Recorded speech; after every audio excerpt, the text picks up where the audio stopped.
What happens when a TV channel that shouldn't exist starts broadcasting your deepest fears? Tonight, we're diving into the most disturbing television mystery that made an entire city question reality itself.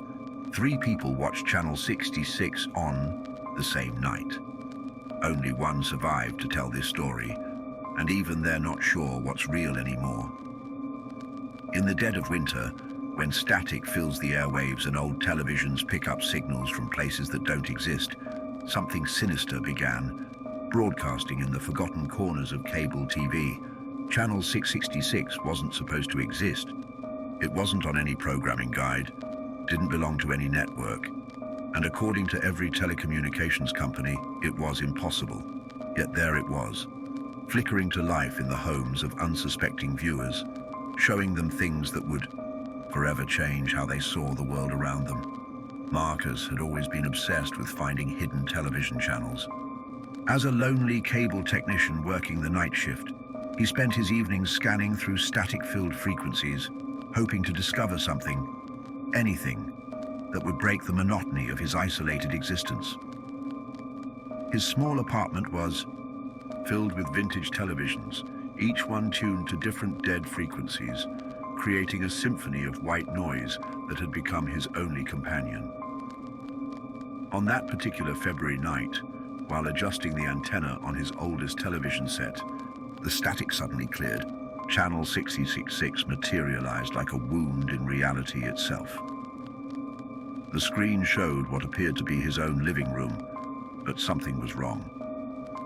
The furniture was arranged differently. The walls were a sickly yellow color instead of white, and sitting in his chair was a figure that looked exactly like him, but wasn't. The other Marcus on the screen was speaking directly to the camera, his eyes reflecting an impossible light. "Do you see me, Marcus? Do you see what you're becoming?" The voice was his own, but hollow, echoing from places that shouldn't exist. "We've been waiting for you to find us. We've been preparing your replacement." As Marcus watched in growing horror, the figure on screen began to change. Its skin started to ripple like water, revealing something writhing beneath the surface.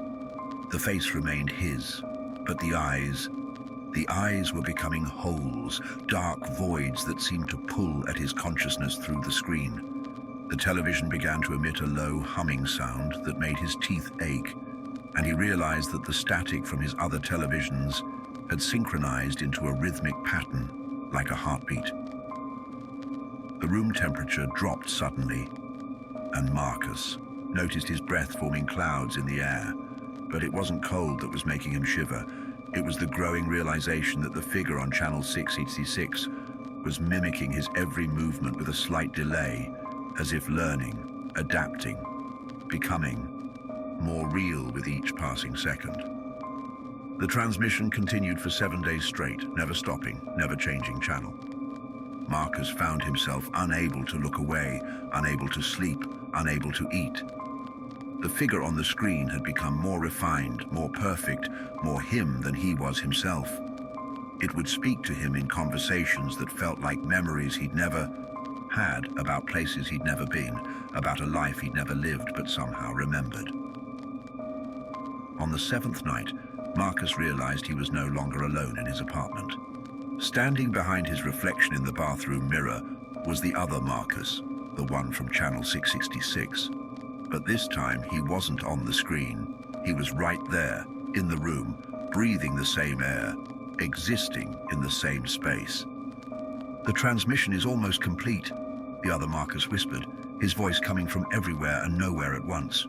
"Soon, you'll understand. Soon, you'll be free to become what you were always meant to be. Nothing." Marcus watched in terror as his reflection began to fade from the mirror, becoming more transparent with each passing moment. The other Marcus was becoming more solid, more real, while he himself was dissolving into static. The boundary between the television and reality had completely collapsed. The last thing Marcus saw before everything went dark was his own face on Channel 66, speaking to some other lonely soul in some other empty apartment, beginning the cycle all over again. "Do you see me? Do you see what you're becoming?" We've been waiting for you to find us.